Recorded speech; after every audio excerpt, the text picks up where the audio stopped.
Welcome to the Toffee Blues, your source for all things Everton. I'm Jerry, joined today by Thomas, Ty Thomas. Hello, Jerry. And also joining us today, returning, getting back in the chair, back on the saddle, if you will, Paul McAllister. The other half of the brothers McAllister. Paul is back, ladies and gentlemen. All right, extra time, match reaction, Southampton. 2-1. 2-1 victory down south. Paul, I'm going to let you start because I don't know if the universe would have it any other way. So what do you got, Paul? Give me some opening thoughts. You don't have to tell me everything, guys. Don't give me everything at once because then I got nothing to say afterward. You know what I mean? So just give me some bite-sized chunks at the beginning. The 3 points was all that mattered to the club, to Marco Silva, to the players. I know we played very well in the first half and we could have gone in at half-time 4 or 5-0 up, but if you'd have told me on Friday night or Saturday morning that we were going to win the Southampton game with 1-0, with 20% of the possession and our goal coming off a Southampton player's arse to go in the back of the net, I wouldn't have cared. We needed a victory. We just needed to get that monkey off our back. An away victory on the south coast as well. I saw a crazy stat that I couldn't believe. Apparently that was our first win in 11 games down on the south coast. We were talking about that last show, and I was like, I don't know what the stat is. I'm glad you brought that up because that's why I put that there about the South Coast behind me, if you can even read it. But it was. I was not looking forward to it because I heard that we just keep getting pounded and barely drawing. It's just not working. Yeah, that's nice. Things just don't ever seem to go our way down there. I mean, we played Brighton 2 weeks ago, and we should have won there and broke the run then, but just VAR conspired against us. But as I said, just 3 points in the bag. It makes the table look a lot healthier. We've got, what are we on now? Like 14 points, which is still not great. I don't think we would have taken that at the start of the season, but we are only 3 points off fifth now, and we do have a winnable home game coming up next. So I think everyone's feeling quite a bit better than they felt maybe a week or so ago. So yeah, just 3 points in the bag. That's all that matters. I'm happy with that, and there's no reason to complain. Nice. We call him Positive Paul. It's very nice. Just kidding. No one says that. Hey. So, all right, Thomas, what do you got, man? Opening thoughts. Yeah, pretty similar. First half performance, better. Second half performance, pretty poor all in all. Let them back into the game. The first half kind of seemed like a typical Hull performance, and then second half it was kind of like, this is Everton away. I don't know what we were all expecting. This is going to be 5-1 Southampton. It's all going to fall apart. Obviously, we did get the goal in the end. I think it was nailed on that Danny Ings was going to score. That happens every single game. But I was delighted with the 3 points. It is, our away record is shambolic. One win's not going to change that. But it is, as Paul said, it is going to affect the league. All of a sudden, what are we, like 3 points off fifth or something? There's so many teams kind of in this bracket of like 5th to 15th, and it's a ridiculously close bracket. But it's really important now we just kick on, take the momentum from that game. You know, maybe based on the second half performance, I think we deserve to win based on the whole game. With our second half performance, probably not, especially when we kind of invited the goal onto ourselves. Some poor Schneiderlin defended. I know you asked for opening thoughts, so I'm going into the details about defending, but buzzing about the 3 points. All right. It's taking it to the next game. Yeah, it was a weird one. Not as weird as the previous, but I didn't get to watch it in real time because I was watching other games, but as in my kids, I wasn't watching like MLS or anything. I'm like, no, I chose to watch a different Premier League game other than the team I give a shit about. I saw the lineup and I thought that was an interesting, made some interesting choices that I didn't fully expect what he went with, but I thought there was some bold moves. Tosin got a start. Jink Tosin getting some run of play. I guess being rewarded for some, positive link-up play, scoring some goals, getting some assists. He's producing. So, Marco's thinking, let's get him in there, let's reward it. Any kind of any eye openers and surprises, Paul, where you looked at our performance or our team and you were like, in a good way, where you were like, that person did better than I expected? Yeah, I think it wasn't just this game. I think it's the last few games. Theo Walcott looked a lot better, looked to get involved, and looked like the Theo Walcott that we got used to seeing for Arsenal a lot of the time, using his pace, running at players, winning set pieces and things like that.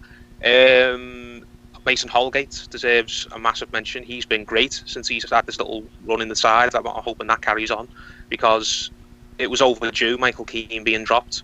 And I do like Michael Keane, but Mason Holgate deserved his chance, and he is grasping his chance. He looks like him and Mina really complement each other, and they're gelling quite well. Mm-hmm. And the obvious one is the man of the match, Tom Davies, isn't it? I've been critical of Davies in the past, but Davies, like Holgate, is seizing his chance, and the last few times I've seen him, there's been nothing to criticise. You can only praise him and say, "Yep, I really like what I'm seeing. Please, long may it continue." Yeah, okay, so I'm not going to ask the same thing to Thomas, because I think he would have some very similar answers, because I would. No, it's okay. It's good that these performances are sticking out so much to where we would say a lot of the same stuff, because they are. Immediately I jump to Tom Davies and Mason Holgate. I really do. That's awesome. Sidibe getting a really nice assist. That was a nice assist. All right. But let's go. Since he's always so negative, Thomas. Joking. So Thomas, disappointments. Anybody where you were thinking, that wasn't really up to par? I know you mentioned Schneiderlin. Anybody else in that camp, or were you thinking that was the main one? You were like, I wish we had somebody else in there, or I wish Schneiderlin had been a little more positive. Anything at all like that? I wouldn't say Schneiderlin was a disappointment. It's kind of just what I've come to expect. I wouldn't say I thought Schneiderlin was going to have a great game and then fell apart. I think I expected him to be poor, and obviously he was for that Buffal goal. I don't think Lucas Digne's been covering himself in glory in the past few weeks. Obviously, we came to expect fairly high standard, but it's set pieces. They're good most of the time. Sometimes they're a bit wayward. If I had to pick a disappointment, maybe him. Other than that, I don't think Tosin really grabbed the game that much. He's come on and had a lot of impact recently, but I don't think he really grabbed the game by the horns, and he didn't seem to have that much of an impact. I think it was him that got subbed off later as well, but no major disappointments. I thought overall I was fairly pleased. It's an away win. We're acting like this is it's an away win. I'll take anything we can get at this rate. Yeah, and I want to make sure. I think overall we're pretty positive here. Overall, we're not completely naive though. We didn't go in there and just completely blow them out. But I didn't think the play. It was not a poor game from Everton. It's not like but they were not that great. Southampton did not play that great. You know what I mean? And it's one of those where, based on the first half, probably should have had more than one. Go into halftime, go ahead and get a little bit more. But again, it was away, and it's not the easiest thing getting that away. That bad mojo, you know what I mean? That away bad mojo, especially down at the South Coast. It takes a little while, and sometimes it takes some luck. Good circumstances. Sometimes it takes you to just totally get way more chances than the other team, way more corners than the other team, way more shots, everything, in order to finally have a little something go your way. That's the way it is. Charleston's goal was nice. Came just almost immediately after we brought in Calvert-Lewin and Iwobi.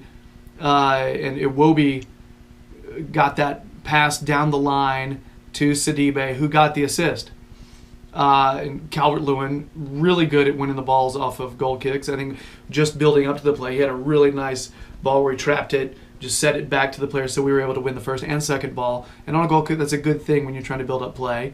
Both of them look pretty good. Tosin, just to give a second on Tosin, his combination play is okay. It's pretty solid, but he had some chances, and some of them were in the air.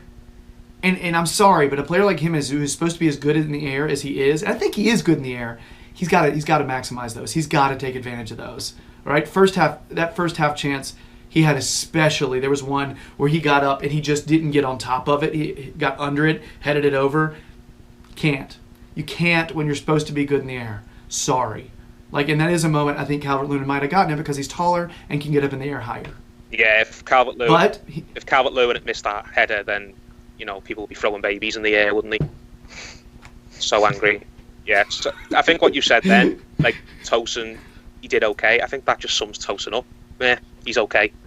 That's it, really, with Tosin. And I was glad he started, but I agree with what Tom said. He did not seize the opportunity for me. And if he's back out the side next week, then, or the next game rather, I know we've got the international break now.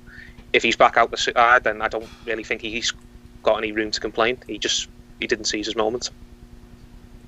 And he doesn't seem like he would complain either, by the way. No. I mean, if he's not complained yet, he ain't complaining anytime soon. You know what I mean? I mean, he's had ample complaining opportunities. And that's the thing. I think, to me, it seems like he's willing to just work hard, try to earn his spots, and take advantage. It's an interesting little competition we have for that up front spot right now. It's good to have that kind of competition, right? Yeah, well, that was us thinking that it was between Calvert-Lewin, Keane, and Tosin, but no, Keane's a right winger. That's out the window. Keane's never going to play striker. Silva's here. So what is going on with Keane? I can't believe he wasn't in the squad because I think he travelled, didn't he? I think I saw that he travelled with the squad. He was there, and I don't know what kind of tactical decisions gone through Silva's head. I don't want to say something's gone on behind the scenes, but for a player like that to be just dropped out of the squad completely, I really don't understand. I haven't seen anything from him that's been like, oh wow, he should be dropped. Every time he's come on, it's kind of been like, well, give him more time. And he gave him a full game of striker, I think. I don't think I watched it. It might be in the Bournemouth or Sheffield United game. I think it was one of those games. And Silva complained about saying he wasn't that good. Well, the lad needs a chance. He's 19 years old. I think they say they work on his ball control, whatever. He can only probably adapt to the league. I think I say this every time I come on the show. He can only adapt to the league if he plays in the league. You can't adapt in training. There's only so much you can do against the players that you play with every week. He needs to be tested, and to not even get in the squad, you must be sitting there thinking, well, I was playing with Ronaldo last year and I can't even get in the squad above, Cenk Tosun and Dominic Calvert-Lewin. It's a weird one that I don't fully get. It's not like, there's always stories. There was that one about Schneider and Morales getting kicked out of training. It was clear there was something bad happening. It just seems like Silva just doesn't seem to like him that much. Maybe not as a person, just as a footballer. He just doesn't seem to want him in the squad, and I don't understand it. I wish we knew what was going on, in all honesty, because it's so disappointing to see you spend 30 million on one of Europe's hottest prospects and for him not even to make the squad. The only thing I can say, trying to be positive here, guys. All right. Only thing I can say is it is pretty early. It's still pretty early. We haven't. I'm curious to see what happens over the winter crazy season where we have like 9 games a week and that kind of thing. Like I'm really curious to see how he uses the squad then. Who knows? He may throw him in there with Davies at center mid. We don't know right now. One thing. I think. Sorry, go on. No. I shouldn't talk. I was just going to add one thing I don't want, and I think all Evertonians would agree with this. We can't be doing with another Ademola Lookman scenario. Do you know what I mean? Where there's this player who we're all excited about, we're all eager to see him and watch him develop and get on the pitch and impress us, and he's just not getting the minutes. And the reason we're being given for him not getting the minutes is Silva saying, "Oh, he doesn't show this in training," or "It's just a technical decision." Well, if things like that are the case, then what have we signed this kid for? If he's someone who doesn't pull his weight in training, then surely we should know things like that before we're going in and signing players. Do you know what I'm saying? So I really hope that was just a kind of a one-off type thing. Maybe something happened in the days leading up to that made Silva think that it wasn't a good time to play him. But if Keane is just kind of MIA for the next few weeks and not making matchday squads, then I will be very, very annoyed. I would be too. Not to go all like USA, but I know all the American folks were really concerned about Christian Pulisic not getting in matchday squads. Okay? They were really worried about him. And as you can see from recent performances, it's okay. You know what I mean? So, you can't say the situations are the same. I'm just giving an example. Yeah. All right? Who knows? this thing could turn around really quickly. And again, I think with Keane, I think out of the three, Tosin, DCL, and Keane, I think as far as like link-up play and passing, he's probably third. You know what I mean? I think the other three are better at combination play. However, at having that almost innate ability to make sure the other team cannot rip the ball away from you when he's one. You know what I mean? And we can't tell yet about finishing because he hasn't been in enough opportunities to tell that yet. You know what I mean? So we still don't even know what we have yet, and I'm not even completely sure if Marco knows what we have yet. You know what I mean? Like fully. Yeah. I mean, to bring him off at half-time against someone who I've completely lost the name of. Can't even remember what the game was now. Watford in the cup, that was the one. To take Keane off at half-time, what's the point? If you're going to say he's a right winger and then give him 45 minutes at right wing, it's so cheap. I just don't understand. I'm sitting here getting really angry. We've won. This isn't the main topic, but like he is only 19. It's just infuriating to see. You know, with the Adam Muller-Lookman situation, I kind of always put that down to Sam Allardyce being a bit of a prick. Like, and I really knew. I always thought it was maybe Sam Allardyce just saying, you know what, you're speaking out against me. Get out my squad. Get out the club, basically. Mm. But to see this with Tosin, I just didn't expect Tosin. To see this with Moise Keane, I just didn't expect it. And whether people say, well, he's still young, he is 19, but you know, he's a 19-year-old who he knows he's good. He knows he's played with some of the best in the world. He's not going to sit around and wait for Marco Silva to decide that he's good enough to play right wing in his team. Like, you know, it's just not good enough, to be honest. Yeah. And if just what Paul was saying, the whole strategy behind the club is there's been a lot less panic signs. There's been a lot more research going into these signings clearly, and more what's going to fit the mould. You know, we're not signing 15 midfielders and no strikers. We're trying to balance the squad, and they've clearly done their research, but clearly Marco Silva's gone against all that and decides he's just a right winger and he's not even good enough anyway.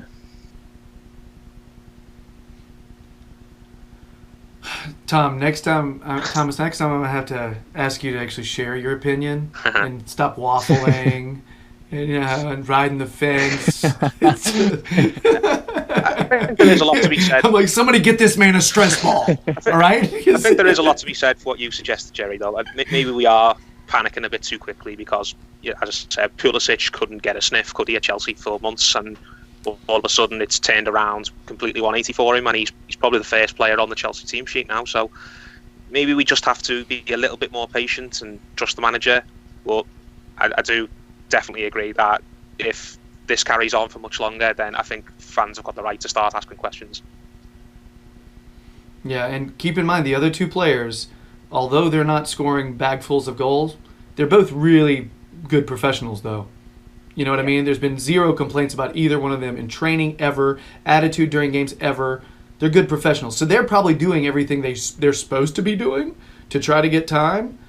And Keane could be as well. You know what I mean? And it could be the fact that they've had Premier League experience is giving them an edge right now. Who knows? Really hard to say. Not a lot has been working for Everton recently. So at this point, I think Silva's just thinking, hey, let's just get something that works for a little while, guys. All right? And we're figuring some things out. Some things are getting figured out. But I agree. I'm a little annoyed with the Keane situation. I'm not, Hulk smash like Thomas right now. But, all right, it is a concern. Okay? I'm not gonna write an indignant email yet. But I'm ahead of you there, Cherry. I've already emailed, I've sent text, I've phone call. I'm absolutely fuming. Oh my God! I always end episodes saying, "Please give Terry a hug." Forget that. He's okay. Thomas needs your hugs now. All right. This is the guy. He's needs a hug. Just saying. All right. Anything else on this one, guys? We turned this into Keane Central. Not massively. Thomas. No, I don't really have anything to say. Okay, then. I'll say. Just, as I said earlier on, 3 points on the board, a rare away win. Let's make it so these away wins are not rare anymore. Let's make them quite regular. Yeah. 3 points on the board, 5th place off. 3 points off 5th. It's not as gloomy as it was a week ago. Norwich are home next game. Let's win that as well. Let's get this season well and truly rolling. Now, who can argue with that? Not to be so cynical as All well, right. but we're still behind Newcastle, so I'm still suffering up here in the north. So. I've got to ruin it.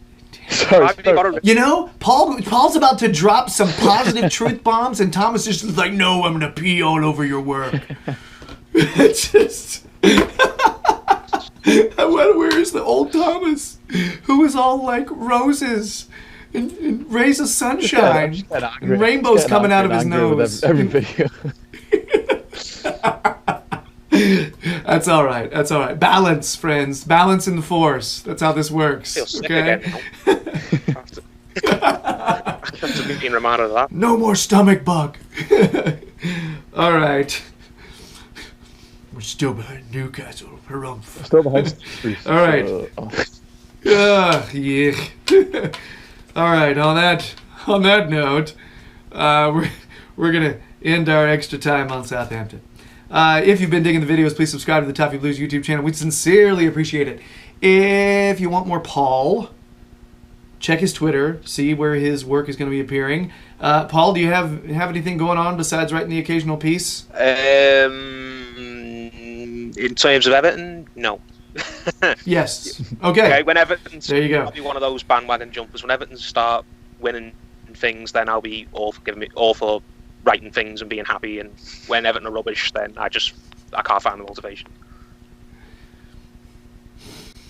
I'm with you. I put my motivation into cleaning. That's why my house is a wreck right now. It's a wreck. Everton win, it all goes to shit. So anyway, keep an eye on Thomas's Twitter just for his wit. There you go. And keep an eye on Thomas. Thomas does a lot of the social media for the Toffee Blues, Twitter and Facebook. So if you see any like really clever like mid-game, it's usually Thomas, you know. And so yeah, he usually has some fun doing that.